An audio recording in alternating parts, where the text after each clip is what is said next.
Detik-detik kecelakaan maut di Semarang, truk baru berhenti setelah 20 meter. Korban selamat kecelakaan maut di Semarang saksikan dahsyatnya hantaman dari truk yang alami remblong. Dirinya mengaku selamat ketika mendengar suara klakson dari belakang. Seketika pengendara sepeda motor ini langsung lompat dari kendaraannya.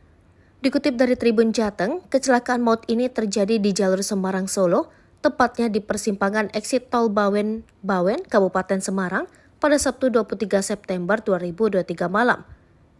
Satu unit truk mengalami remblong. Kecelakaan tersebut melibatkan truk tronton berplat AD8911IA yang menabrak sejumlah kendaraan termasuk mobil dan motor saat berhenti di lampu merah. Kapolres Semarang AKBP Ahmad Oka Mahendra di lokasi kejadian, terdapat 4 orang meninggal dunia dan belasan orang luka-luka akibat kecelakaan tersebut. Kapolres menyebutkan kendaraan yang terlibat kecelakaan yaitu 4 mobil dan 9 sepeda motor.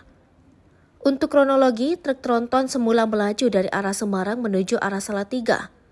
Sesampainya di persimpangan eksit tol Bawen, truk mengalami remblong dan menabrak kendaraan-kendaraan di depannya. Tampak sejumlah motor ringsek, satu di antaranya berada di kolong truk. Tampak satu mobil juga ringsek dan posisinya terbalik. Polisi masih menangani kecelakaan tersebut.